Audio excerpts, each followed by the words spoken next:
All right, the war between Israel and Hamas is spilling over onto your kids' devices. Graphic videos are everywhere, and that is exactly what the terrorists want. Hamas has been using a new, gruesome tactic of using victims' own social media accounts to live stream attacks on them and get the attention of the victims' loved ones. Now, platforms like Facebook and Twitter and YouTube all ban Hamas, but the group remains active on something called Telegram. Hamas posts on Telegram, and then those posts migrate over to other apps, potentially exposing children to horrific images of terrorism and violence. Many schools are encouraging parents to delete their kids' social media accounts in order to prevent them from seeing all this horrifying content. But your kids will have access to Hamas imagery at their fingertips as long as they're holding a smartphone. Joining us now is Dr. Aliza Pressman, co-founder of Mount Sinai Parenting Center and the author of the 5 Principles of Parenting, your essential guide to raising good humans. Aliza, great to have you here. Nearly every kid has a smartphone or access to one or a laptop that they use for school that has internet, and these gruesome videos are everywhere. How are parents supposed to handle this? I mean, that's the thing is just telling your kids don't use a device isn't going to work. We have to teach our kids what to do in the world that we live in, which is where they have devices. Right. You say outright demanding that they delete the social media apps isn't going to work. So what should we do? What we need to do is I do think delay. So hopefully we're talking about adolescents more than younger kids, because with younger kids, you have a bit more control. You could just actually take devices. But with adolescents, you want to enlist their sense of justice. Talking at them does not, a lecture doesn't really go over well, but talking with them about how harmful this is. And for example, like an act of resistance against terrorists is to say, like, we're not going to look at this, we're not going to pass this around, and we're not going to be voyeuristic about other people's trauma. Yeah, I think having the conversation that these are real people also might engage them in what's happening over there, because I think the head in the sand approach of just, taking away the phone or deleting the app, there's no way you're going to do that. That we don't live in, caves anymore. We're out and about, and this stuff is everywhere. It's everywhere. And also, we're feeling it. You cannot walk around and be a feeling human being and not notice that adults everywhere are feeling so upset. So to not explain to our kids what's going on is actually going to make them more anxious. Should we be telling them to avoid this? I mean, should we be counseling them to stop? And I have 2 teenagers. Me trying to dictate to them what they watch and don't watch on their phones is like mission impossible. It's not going to happen.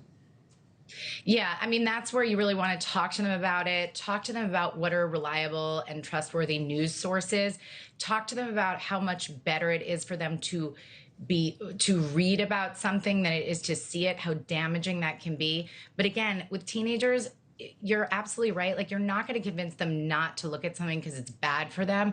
You're much better off helping them understand that it's bad for other people, that it's actually harmful for both collective trauma and because we don't want to give power to the people that are doing things that are so horrific.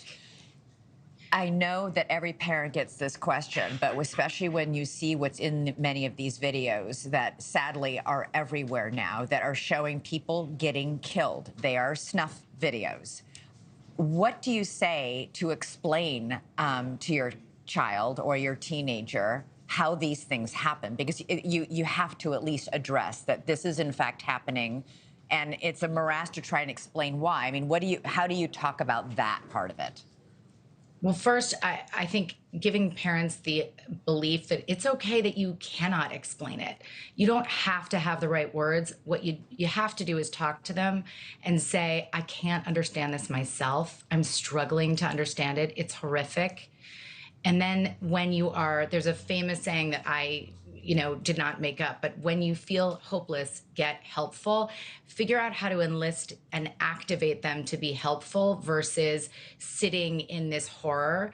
And truly, you won't have the right words. How could anybody possibly explain what's going on? You're not going to have the right words, but your presence and capacity to be askable is going to be everything. I think just making sure they're talking about it, that they're not in their room by themselves watching these videos, and getting Exactly. upset and not talking about it. So even if it means saying, have you seen anything, maybe start that conversation.